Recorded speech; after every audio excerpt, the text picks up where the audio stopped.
আচ্ছা চলো আবার শুরু করছি, মাঝখানে একটু কেটে গেছিলাম। এখানে এই যে গ্যাস মলিকিউলস গুলো আছে, এখানে এই যে গ্যাস মলিকিউলস গুলো আছে, এই গ্যাস মলিকিউলস গুলো তাহলে কি ভি ভেলোসিটিতে যাবে না অন্য কোনো ভেলোসিটিতে মুভ করবে? অন্য যে কোনো ভেলোসিটিতে মুভ করবে। তাহলে এদের জন্য একটা এনার্জি হবে প্লাস আরো আছে এই যে এখানে গ্যাস মলিকিউলস গুলো আছে, এখানে ছবিটা বাজে হয়ে গেছে, ভালোভাবে আঁকছি। এই যে গ্যাস মলিকিউলস গুলো আছে এদের মধ্যে এক ধরনের অ্যাট্রাকশন ফোর্স কাজ করবে না? তাহলে তার জন্য আবার যে ফোর্স, যা এনার্জি আসবে, সেই টোটাল এনার্জিকে বলা হয় molecular level of energy, and this is internal energy. কেন? গ্যাস মলিকিউলস এর ভেতরে হচ্ছে। বলো ক্লিয়ার কিনা? একদম পরিষ্কার?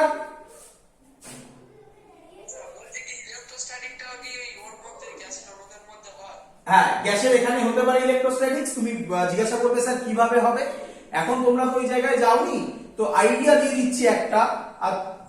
আচ্ছা, এখানে এই যে মলিকিউলস গুলো মুভ করবে, এর সাথে ধাক্কা খাবে, হ্যাঁ কি নয়? যদি ধাক্কা খায় তাহলে ওখান থেকে একটা ইলেকট্রনকে ছিটকে বার করে দিতে পারে।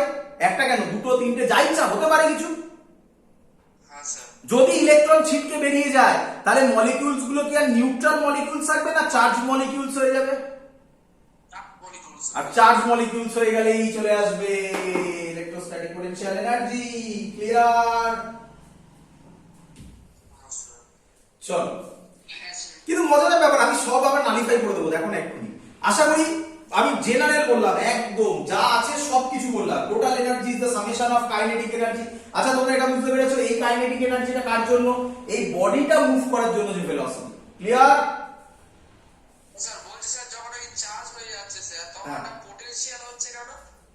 যখন চার্জ হয়ে যাচ্ছে, বুঝলাম না। তখন একটা পটেনশিয়াল থাকছে কি করে? তার কাইনেটিকই তো হচ্ছে। বুঝলাম না, আরেকবার কোশ্চেনটা।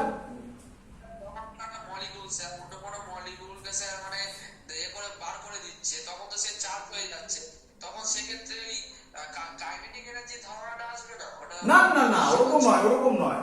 আমরা গ্র্যাভিটেশনাল পোটেনশিয়াল এনার্জির ফর্মুলাটা করেছি, G small m capital M by r, এটা প্রুফ করে দেখিয়েছি।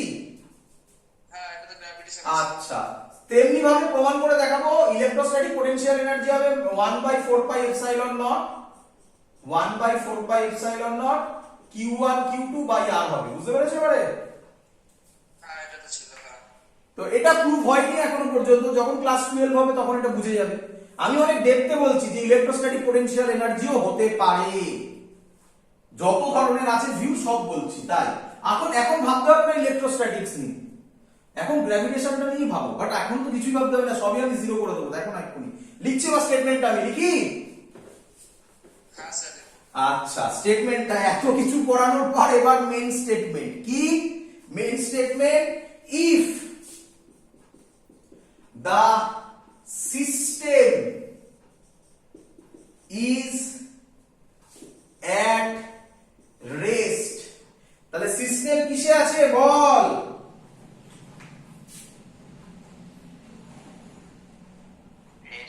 রেস্টে।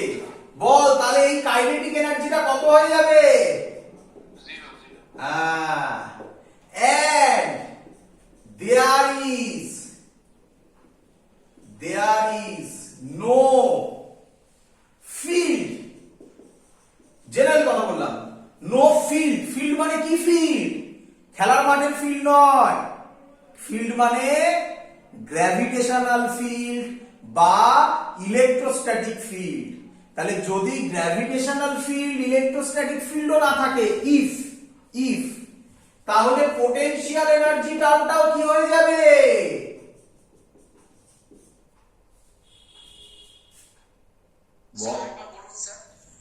If the system is at rest, rest মানে কাইনেটিক এনার্জি কত হয়ে যাবে? 0। সিস্টেম বলেছি আমি, মানে এই যে বডিটা ছিল, এটা যে ভি এঁকেছিলাম, এটা 0। বোঝা গেছে? আচ্ছা, বলছে কোনো ফিল্ড নেই and there is no field. No field মানে গ্র্যাভিটেশনাল ফিল্ডও নেই, ইলেকট্রোস্ট্যাটিক ফিল্ডও নেই। তাহলে পোটেনশিয়াল এনার্জি টার্মটাও কি হয়ে যাবে?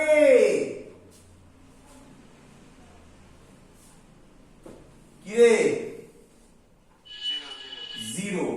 তাহলে আমি বলতে পারবো total energy is equal to internal energy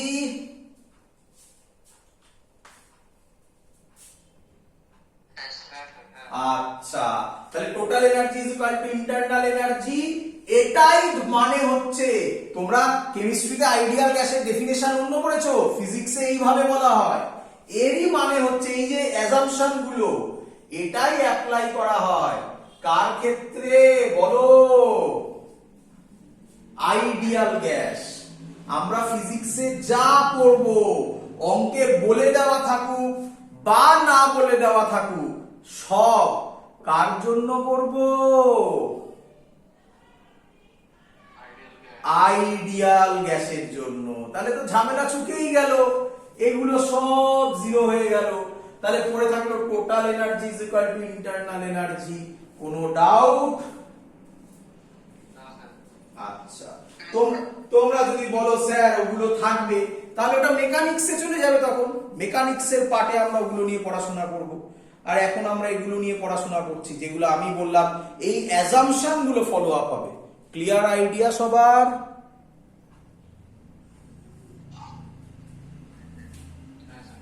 আরো আরো শেষ হয়নি এখনো, শেষ হয়নি এখনো, আরো ঝামেলা আছে। এবার মুছে দিয়ে না। আচ্ছা, ভালো করে বুঝবে, ওই ছবিটার কথা মাথায় রাখে। এটা মুছলাম, এই দুটো মুছলাম, এই দুটো মুছলাম, তাহলে দাঁড়ালো total energy is equal to internal energy. আচ্ছা, তোমাদের এক্ষুনি মনে পড়ে আশা করি, স্যার এঁকেছিল এরকম একটা কন্টেনার, তার মধ্যে গ্যাস মলিকিউলস অনেক এঁকে ফেলেছিলাম, বাজে হয়ে গেছিল, অত আঁকলাম না, 4-5টা আঁকলাম। আচ্ছা, এই কনসেপ্টে এটা সামনের দিকে হচ্ছে না, রেস্টে আছে, নাম্বার 1। নাম্বার 2, এর মধ্যে কোনো ফিল্ড নেই, তাহলে পুরো এনার্জিটা ইন্টারনাল এনার্জি। তাহলে এবার আমরা কার ভেতরে ঢুকছি? সিস্টেমের ভেতরে। বলো ক্লিয়ার কিনা? সিস্টেমের বাইরের জিনিস আমরা করে ফেলেছি, বাইরের জিনিস সব জিরো করে দিয়েছি। বলো ক্লিয়ার কিনা? ঢুকছি সিস্টেমের ভেতরে, ভালো করে শুনবে, ঢুকছি সিস্টেমের ভেতরে। নাম্বার 1। আচ্ছা, এক্ষুনি তোমরা বললে সিস্টেমের ভেতরে কি কি আছে? নাম্বার 1 মানে এবার কার ভেতরে ঢুকছি? ইন্টারনাল এনার্জির ভেতরে ঢুকছি। কি রে, বলবি তো? আচ্ছা, number 1 kinetic energy of molecule. কি রে? আচ্ছা, এই কাইনেটিক এনার্জি আর খানিকক্ষণ আগে এখানে যে কাইনেটিক এনার্জি লিখেছিলাম, এই দুটো কি সেম নাকি? এটা সবার কাছে ক্লিয়ার হয়েছে তো? চলো বলি। তাহলে নাম্বার 1 হচ্ছে kinetic energy of molecule. Kinetic energy মানে এই মলিকিউলস গুলো এদিকে যাবে, এদিকে যাবে, যে যা ইচ্ছা ভেলোসিটিতে যাবে, র্যান্ডম ডাইরেকশনে যাবে, যেদিকে ইচ্ছা। ক্লিয়ার? নাম্বার 2, আচ্ছা এই মলিকিউলস গুলো ভাইব্রেটও করতে পারে তো, এরকম এরকম এরকম এরকম, হ্যাঁ কি নয়?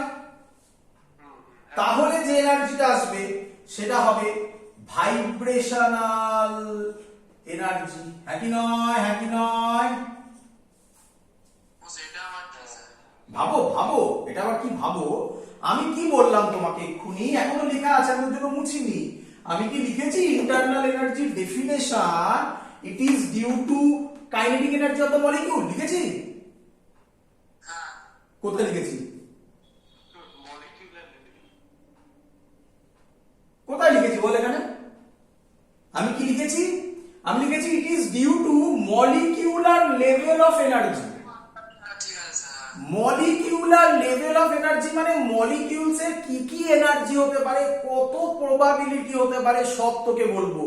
আবার লাস্টে বটম লাইন বলবো, ম্যাক্সিমামই জিরো হয়ে যাবে। দেখলি তো কিভাবে করলাম জিনিসগুলো, সব বোঝাচ্ছি। দেখ, তাহলে কাইনেটিক এনার্জি অফ মলিকিউল হলো একটা, এটা বুঝেছিস? আচ্ছা, কেমিস্ট্রি পড়েছিস? কেমিস্ট্রিতে বলেনি যে যদি টেম্পারেচার বাড়ে মলিকিউলসের ভাইব্রেশন বাড়ে, বলেনি? তাহলে ভাইব্রেশন বাড়া মানে এমনি এমনি থোড়াই ভাইব্রেট করবে, একটা এনার্জি লাগবে না? তাহলে 2 নম্বর এনার্জি কি হবে না? ইন্টারনাল এনার্জির ভেতরে ভাইব্রেশন, সরি স্পেলিং তো ভয়ঙ্কর, ভাইব্রেশনাল এনার্জি। বাট আমরা ভাইব্রেশনাল এনার্জি অ্যাকাউন্ট করব না। কেন করব না? কারণ ভাইব্রেশনাল এনার্জি তখনই অ্যাকাউন্ট হবে যদি not accounted if temperature is very high, then only it is accounted. Temperature যদি খুব বেশি হয় তবেই আমরা ভাইব্রেশনাল এনার্জিকে কাউন্ট করব, আদারওয়াইজ ভাইব্রেশনাল এনার্জিও জিরোই হবে। মানে 0 ডিগ্রি সেন্টিগ্রেড মানে -273 K তে ভাইব্রেশনাল এনার্জি 0, 27 ডিগ্রি সেন্টিগ্রেড মানে 300 K তেও ভাইব্রেশনাল এনার্জি 0। হ্যাঁ, যদি দেখা যায় হিউজ টেম্পারেচার 10,000 কেলভিন এই লেভেলে যদি যায় 1000 কেলভিন, তখন আমরা এই ভাইব্রেশনাল এনার্জিকে কাউন্ট করব, আদারওয়াইজ ভাইব্রেশনাল এনার্জিকে কাউন্ট করব না। আমাদের সিলেবাসে, বোর্ডসের সিলেবাসে, ইভেন জয়েন্টেরও ম্যাক্সিমাম সিলেবাসে ভাইব্রেশনাল এনার্জি কাউন্ট করা হয় না। কেন? হাই টেম্পারেচার অত হয় না, তার জন্য। ক্লিয়ার?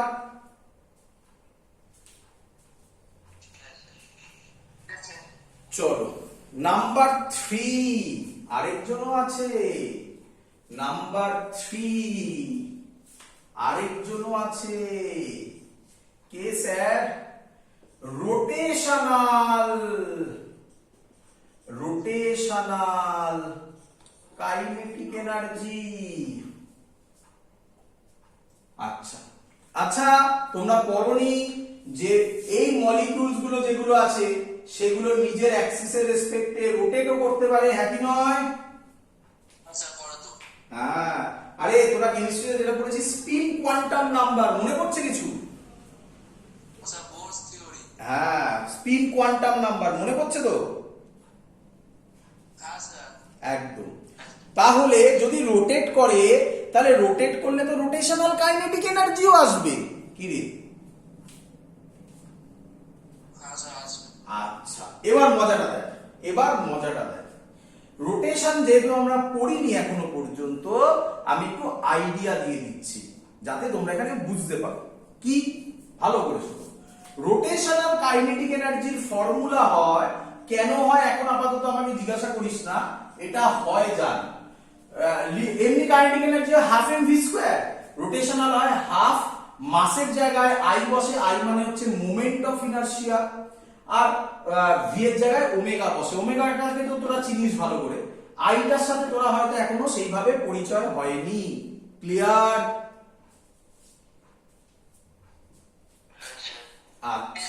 আচ্ছা, আই এর ফর্মুলা হচ্ছে আবার এম আর স্কয়ার। এম মানে হচ্ছে মাস, আর মানে কি?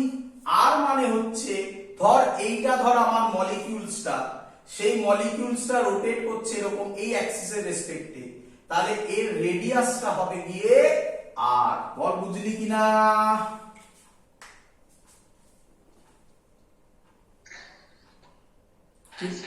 আচ্ছা, ভালো করে শুনবি। আচ্ছা, এটা কি বললাম এক্ষুনি? না, এটা তো রেডিয়াস। এটা কি আঁকলাম? এই গোল মতো আঁকলাম, এটাকে কি বললাম? গ্যাস মলিকিউল, তাই তো?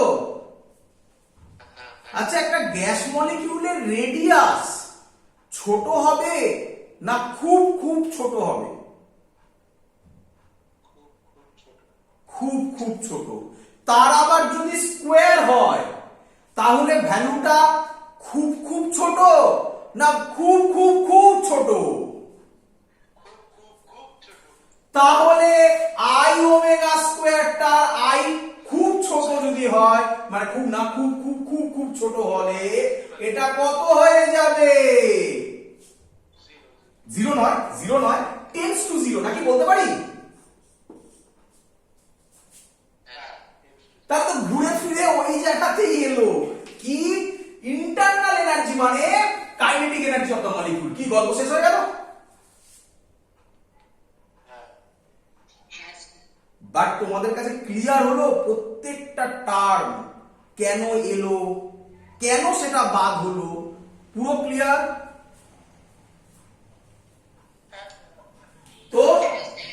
তো এর পরের লাইন যেটা তোমরা বইয়ের মধ্যে প্রচুর বার লেখা দেখবে, কি এর পরের লাইন? এর পরের লাইনটা হচ্ছে আমরা যেটা লিখেছিলাম এক্ষুনি, total energy is equal to internal energy. এটা ভালো করে বুঝবে সবাই লাইনটা, is equal to kinetic energy of ideal gas. বলো এই লাইনটা সবাই বুঝলে কিনা?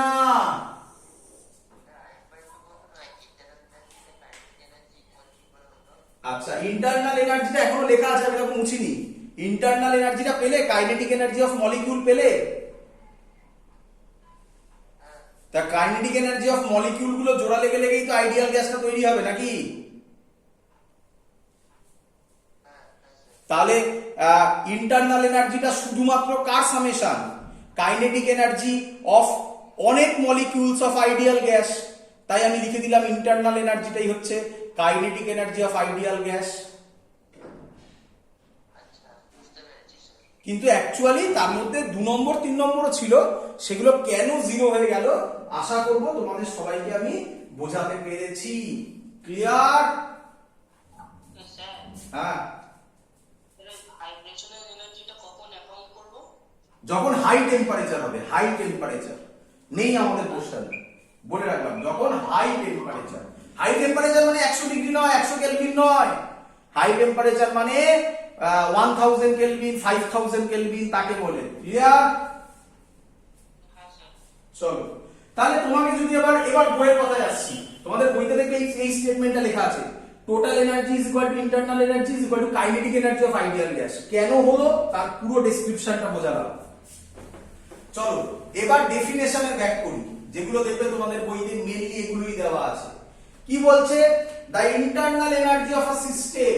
Definition internal energy, the internal energy of a system is the sum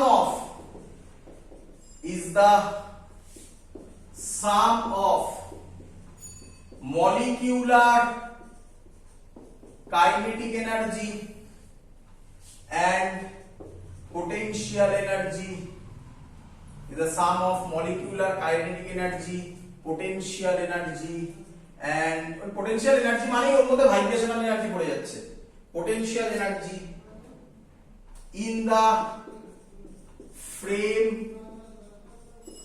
of reference, in the frame of reference relative to which the center of mass of the system, the center of mass of the system is rest. চলো statement বোঝা গেছে, মানে আমি explain করব, আগে লেখাটা বোঝা গেছে? ধরে ধরে বলছি প্রত্যেকটা পয়েন্ট। চলো the ideal energy, sorry ideal বলে ফেললাম, আইডিয়াল নয়, internal energy. The internal energy of a system is the sum of molecular kinetic energy and potential energy. এটা ক্লিয়ার কিনা বলো এই ওয়ার্ডটা? আচ্ছা, এবার ঝামেলা আসছে। In the frame of reference relative to which the centre of mass of the system is rest. একদম উর্দু বলে ফেললো মনে হলো। চলো মানে বোঝো। এই কথাটার মানে, এই কথাটার মানে আমি খানিকক্ষণ আগে বললাম, মনে পড়ে তোমাদের? এই ছিল মলিকিউলস গুলো, একটা গ্যাস ছিল, সেটা একটা বাক্সের মধ্যে ছিল, এটা ভি ভেলোসিটিতে যাচ্ছিল, হ্যাঁ কি নয়? আচ্ছা মনে পড়ে? এই ভি ভেলোসিটিটা কি বলেছিলাম, এটা কিসে থাকবে? Kinetic energy. না না না, সে তো কাইনেটিক এনার্জি থাকবে, আমি ওটার কথা বলছি না। মানে ফাইনালি ভিটাকে কি করে দিয়েছিলাম? জিরো। তখন মনে আছে পাশে লিখেছিলাম রেস্টে আছে। পুরো বডিকে কি দিয়ে রিপ্রেজেন্টেড হয়? আবার বলছি, পুরো বডিকে আমি এভাবে বলেছিলাম, পুরো বডি যখন অনেক বড় বডি হয় তাকে আমরা রিপ্রেজেন্ট করি একটা পয়েন্ট দিয়ে, সেই পয়েন্টটার নাম সেন্টার অফ মাস। সেই পয়েন্টটার নাম সেন্টার অফ মাস। তাহলে বলছে এই যে অবজারভেশনটা হবে, সেই ফ্রেমটা হবে frame of reference relative to which centre of mass of the system is rest. তার মানে এই ভিটাকে জিরো, সেটা বলার জন্য এই ল্যাঙ্গুয়েজটা ইউজ করা হয়েছে। বলো বুঝলে কিনা? চলো ক্লিয়ার? প্রত্যেকটা ওয়ার্ড বোঝা গেছে? মুখস্থ করতে হবে না তো? হ্যাঁ, মুখস্থ মানে কি, এমনি মুখস্থ তো সবাই করবে, বাট মুখস্থ দুভাবে হয়, একটা অন্ধের মতো মুখস্থ হয় আর একটা বুঝে মুখস্থ হয়। এটা বুঝে মুখস্থ হবে তো? চলো দ্যাটস অল, এই পার্ট কমপ্লিট। এবার আমি যেটা বোঝাবো এখন, মুছে দিই। এবার আমি যেটা বোঝাবো এখন, এটা তোমরা এখন তোমাদের বইতে পাবে না, এটা তোমরা পাবে, বলে দিচ্ছি আমি কোথায় পাবে। তার নাম হচ্ছে, শুনবে, এক মিনিট বলো বাবা। স্যার বলছি স্যার লাস্ট ওয়ার্ডটা কি ছিল? দ্য সিস্টেম ইজ, এই রে, এক minute, the system is, the system is at rest. হ্যাঁ ঠিক আছে। চলো, আর ইউটিউবে দেখে নেবে না, প্রবলেম যা হবে। ইউটিউবে এখন নোট যারা বানাচ্ছ তারা নোট বানিয়ে নেবে, আর ইউটিউবে ফিল ইন দা ব্ল্যাঙ্কস করে নেবে, এখন ড্যাশ ড্যাশ দিয়ে দেবে। চলো, আমি এখন যেটা বলছি সেটা তোমরা বই ওয়াইজ যদি পড়ো তাহলে থার্মোডাইনামিক্সে পাবেই না। যেখানে পাবে তার নাম কেটিজি। পড়তে হবে আমাদের, যা পড়াচ্ছি সব ইম্পর্টেন্ট, সব বোর্ডসে ইম্পর্টেন্ট, কিন্তু আমি সব জায়গাতে বলেছিলাম একসাথে এমন ভাবে পড়াবো যে পরের চ্যাপ্টারগুলো যাতে তাড়াতাড়ি হয়। তো কেটিজি, কাইনেটিক থিওরি অফ গ্যাসেস, খুব ইম্পর্টেন্ট একটা চ্যাপ্টার, যার মধ্যে থেকে খুব ভালো ভালো কোশ্চেন তৈরি হয়। সেখানে আমি এখন যেটা পড়াচ্ছি সেটা তোমরা পাবে। তো সেটা কি, একদম লাস্টের দিকে পাবে, সেটাও বলে দিলাম, কেটিজি লাস্টের দিকে। তার নাম হচ্ছে ডিগ্রিজ অফ ফ্রিডম। কি বললাম বল? Degrees of freedom. বাংলায় একে বলা হয় স্বাধীনতার সংখ্যা। দেখ বুঝলি কিনা?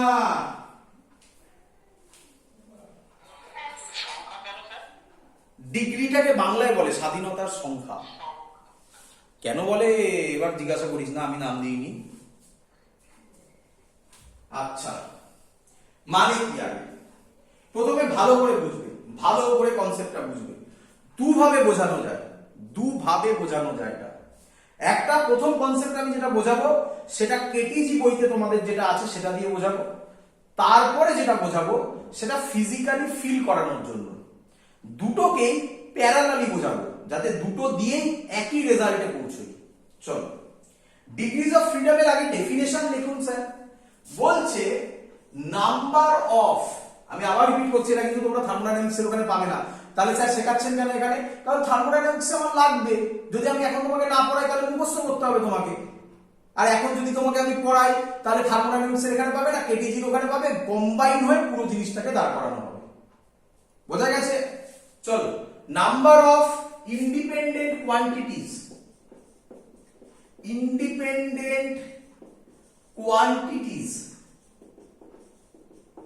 number of independent quantities in the expression in the expression of kinetic energy, এটাকে বলা হয় ডিগ্রিজ অফ ফ্রিডমের ডেফিনেশন। একদম এই কি বলে কি নাম এইচসি ভার্মাতে এটাই বলা আছে, number of independent quantities in the expression of kinetic energy. তোমরা সবাই বুঝে গেছো কাইনেটিক এনার্জি কেন? কি রে? স্যার কি বললেন? তো আমি দেখো ডেফিনেশনটা, আমি যে ডেফিনেশনটা লিখেছি এটা তোমাদের বইতেও এই ডেফিনেশনটা নেই, তোমাদের বইতে একটু ঘুরিয়ে ডেফিনেশন আছে, আমি সেটাও লিখবো। লেখা আছে number of independent quantities in the expression of kinetic energy. আমার কোশ্চেনটা কেন বললো কাইনেটিক এনার্জি বোঝা গেছে, কারণ ইন্টারনাল এনার্জিটা তো পুরোটাই সামেশন অফ কাইনেটিক এনার্জিজ। হ্যাঁ সে তো অবশ্যই, ভাইব্রেট এনার্জি আছে, তোমার রোটেশনাল এনার্জি আছে। হ্যাঁ, কিন্তু সেগুলো সব ওগুলো কি হয়ে যাচ্ছে, জিরো হয়ে যাচ্ছে নাকি? আচ্ছা, এবার ভালো করে বুঝবে, এবার ভালো করে কনসেপ্টটাকে নেবে। আমাকে প্রথমে বলো কিভাবে এই জিনিসটা আসবে এখানে। এই জায়গাতে এবার এবার ঝামেলা আসবে। এই জায়গাতে এক মিনিট, তোমরা কেউ একজন আমাকে বললে এটা কিন্তু পুরোটাই কাইনেটিক এনার্জির আন্ডারে। কাইনেটিক এনার্জির আন্ডারেই পড়ে। কি কি পড়ে কাইনেটিক এনার্জির আন্ডারে? নর্মাল যে কাইনেটিক এনার্জি আমরা জানি, যেটাকে তোমরা বলো হাফ ইন ভি স্কয়ার, এটা পড়ে, হ্যাঁ কি নয়? স্যার হ্যাঁ, আরেকটা জিনিস ভুলে গেলাম স্যার, এই রোটেশনাল এনার্জিটা স্যার কখন জিরো হচ্ছে ওটা একবার বলবেন? রোটেশনাল এনার্জিটা এখানে হবে না, ওখানে কেন জিরো হলো? হাফ আই ওমেগা স্কয়ার ছিল রোটেশনাল এনার্জি, তাই তো নাকি? এটাও তো স্যার এক প্রকার কাইনেটিক এনার্জি। একদম, এটাই তো লিখবো আমি এখানে। কাইনেটিক এনার্জি মানে এটা প্লাস এটা, বলো বুঝলে কিনা? হ্যাঁ এবার ঠিক আছে। কিন্তু কিন্তু ম্যাক্সিমাম কেসে দেখা যায় এই ভ্যালুটা জিরো হয়ে যায়, হ্যাঁ কি নয়? হ্যাঁ কি নয়, বলো বুঝলে কিনা? আচ্ছা, বাট কাইনেটিক এনার্জি বোঝাতে গেলে কিন্তু এই দুটো টার্মের কম্বিনেশনকে বোঝায়। প্রথমে ফর্মুলা দিয়ে বোঝায়। আচ্ছা, তোমাদের বইতে ডেফিনেশনটা কি লেখা আছে? তোমাদের বইতে ডেফিনেশনটা দেওয়া আছে number of independent quantities which describe the motion of the particle। একই কথা না, ঘুরিয়ে লেখা না একটুখানি? কি রে? হ্যাঁ describe the motion. describe the motion of the particle। Clear? যেটা ইচ্ছা লিখো, কিছু যায় আসে না। চলো এবার ফর্মুলা দিয়ে বোঝাই। আমার মতে তোমরা ফর্মুলাটা বেশি ভালো বুঝতে পারো, মানে পড়ে পড়ে দেখানো গেছে তোমরা ফর্মুলাটা বেশি ভালো বুঝো। ফর্মুলাটা কি স্যার সেটা আগে বলুন। ফর্মুলা হচ্ছে F is equal to 3n minus k। লিখে নাও আগে, সব বোঝাবো। জাস্ট ফর্মুলা, কোনো ডিরাইভেশন এখানে নেই। এই জায়গাতে ফর্মুলা হিসাবে পড়তে হবে। F মানে হচ্ছে, শর্টে লিখছি বাবা, ডিগ্রিজ অফ ফ্রিডম, ডিএফ মানে ডিগ্রিজ অফ ফ্রিডম। n মানে হচ্ছে অ্যাটমিসিটি, অ্যাটমিসিটি মানে কি? এখানে এই অ্যাটমিসিটিটা পরে কিন্তু চেঞ্জ হবে, পরে আবার এটা গামা কেও রিপ্রেজেন্ট করবে, যাই হোক সেটা পরে আসবো। এখানে অ্যাটমিসিটি কথাটার মানে কি? মোনো অ্যাটমিক হলে n এর জায়গায় 1 বসাবে, ডাই অ্যাটমিক হলে n এর জায়গায় 2 বসাবে, ট্রাই অ্যাটমিক হলে n এর জায়গায় 3 বসাবে। না, এখানে একটু প্রবলেম হয়ে গেল। মোনো অ্যাটমিক আর ডাই অ্যাটমিকটাই বোঝো। ট্রাই অ্যাটমিক থেকে আর ট্রাই অ্যাটমিক বলা হয় না, তখন ওটাকে পলি অ্যাটমিক বলে দেওয়া হয়, ঠিক আছে? তো মোনো আর ডায়া নিয়ে কনসেন্ট্রেট করো।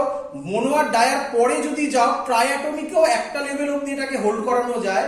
পলি অ্যাটমিকে গিয়ে প্রবলেম জেনারেট হয়, তখন আরো অন্য লেভেলে আমরা এটাকে সলভ করি।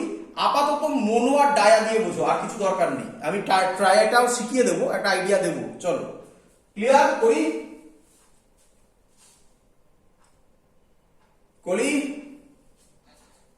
চলো, কে মানে কি?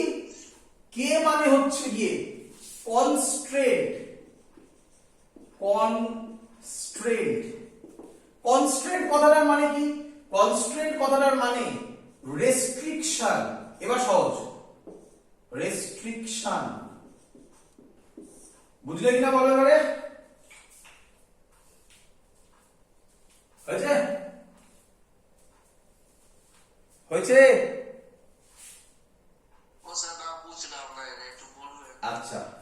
আমি একটা এক্সাম্পল দিই, তাহলে দেখো এবার বুঝতে পারবে কিনা। ফর মোনো অ্যাটমিক, শুরু করছি মোনো অ্যাটমিক, তারপরে বলো বুঝলে কিনা। মোনো অ্যাটমিক, যদি মোনো অ্যাটমিক করি এফ হবে 3, এন এর জায়গায় 1 বসবে। মোনো অ্যাটমিক মানে একটাই অ্যাটম আছে, বলো বুঝলে কিনা এত অবধি। বুঝেছি। আচ্ছা, যদি একটাই অ্যাটম থাকে তার কি কোনো রেস্ট্রিকশন আছে? রেস্ট্রিকশন মানে কি ভাবো ভাবো, ধরো এরকম একটা অ্যাটম আছে, এটা রেস্ট্রিকশন কি এরা কোনোদিনও কাছাকাছি আসতে পারবে না বা দূরে যেতে পারবে না, হ্যাঁ কি নয়? হ্যাঁ স্যার। তাহলে এটাকে রেস্ট্রিকশন বলে। এর কি এরকম কোনো রেস্ট্রিকশন আছে? না না। তাহলে যদি কোনো রেস্ট্রিকশন না থাকে একেই বলা হয় কনস্ট্রেন্ট বা রেস্ট্রিকশন। তাহলে রেস্ট্রিকশন কত মোনো অ্যাটমিকের ক্ষেত্রে? 0। ফিল হচ্ছে? ফিল হচ্ছে এবারে? হ্যাঁ স্যার। তাহলে মনে রাখতে হবে ফর্মুলা তৈরি হচ্ছে degrees of freedom for mono atomic gas 3। Clear? হ্যাঁ। চলো চলো স্যার অন্যভাবে বোঝান, অন্যভাবে বোঝাবো, অন্যভাবে। আচ্ছা, কেউ একটা কোশ্চেন করেছিলে স্যার রেস্ট্রিকশন বুঝতে পারছি না, তার কাছে ক্লিয়ার হয়েছে? হ্যাঁ স্যার। চলো আরো ক্লিয়ার হবে, একটু ধৈর্য ধরো, আমি আবার কোশ্চেনটা করবো, আর একটু ক্লিয়ার হবে, ধৈর্য ধরো। এবার আমি অন্য আরেকটা কনসেপ্টে বোঝাবো একই জিনিসকে, এটা ফর্মুলা দিয়ে বুঝিয়ে দিলাম। এবার তুমি আমাকে বলো একটা মোনো অ্যাটমিক গ্যাস সে এক্স এ যেতে পারে, হ্যাঁ স্যার। ওয়াই তে যেতে পারে,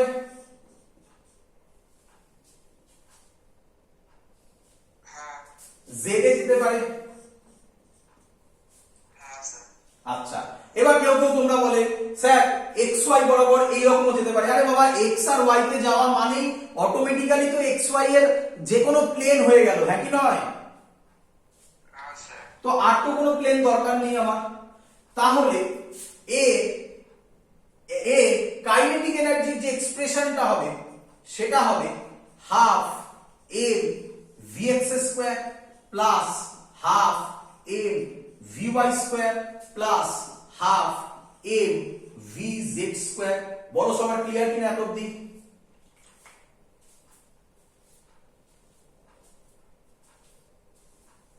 বলো।